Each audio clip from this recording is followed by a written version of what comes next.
get the new model on the road. We've got Sean in Fresno. How are you? Hi, can you hear me? Yes. Hi, Sean. Cool. All right. I have evidence for a spaceless, timeless, intelligent, immaterial creator. My evidence is not a faith-based assumption or personal experience, and I think all the prior theist callers you've had are stupid. They are bad representatives of Christianity. So I'm going to present you guys with some evidence for a creator, and I'm going to use the law of causality to do that. First thing, second law of thermodynamics says that the universe is running out of energy. It cannot be eternal. We know that the universe is expanding. It's getting bigger, so we know that at one point it was all together. Robert Wilson and Arnold Pentheus in 1965 discovered remnant heat left over from the initial Big Bang explosion. They discovered a Nobel Prize from that. So we know that the universe must have had a beginning. We know that at one point it was all together and it exploded out of nothing. Einstein's theory of general relativity says space, matter, and time came into existence together. Now, it's because something exists. Something must have always existed, and if the universe is eternal, then fine. The universe is what has always existed, but we know the universe is not eternal. It must have had a beginning. Can I cut in here for a second? Yeah, go ahead. Something has always existed. It's called the universe, and we can say this because time began with the universe. There's no point to talking about something having always existed that predates the beginning of time. Yeah, when you start talking about relativity and entropy, and these are the physical properties of our universe, and you can't extrapolate beyond the beginning because there is no beyond the beginning. Hey, I don't agree with you. The universe has not always existed. It's been proven.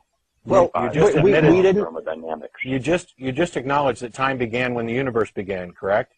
Yes, I did. So there's no before time. The concept of before time is a direct contradiction. Before is an application of time.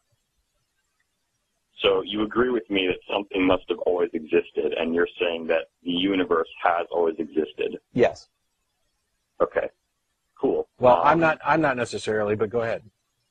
That's what I said, and my point is, and you agree with me that that time and the universe came into existence simultaneously. Yeah, I'm saying. So what I'm saying is the idea of always only goes back to the appearance of the universe and the appearance of time. Before there was time, it's nonsensical to talk about anything that came before. So during the entire period when there's been time, there's been the universe. The problem I think you're trying to address doesn't exist. Okay.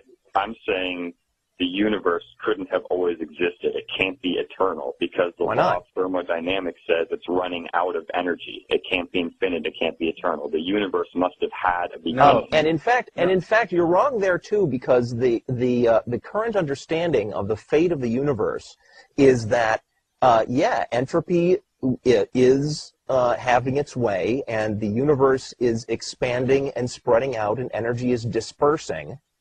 And there's going to be this thing called the heat death, where, stuff still exists, but the energy is played out. And that will be the eternal state of the universe as it continues to expand. Okay, cool. So I actually lied to your producer and to the chat room. I'm actually an atheist. I'm just playing God's advocate. Well, we don't really need that. Do you guys know who Frank Turek is? I've heard the name.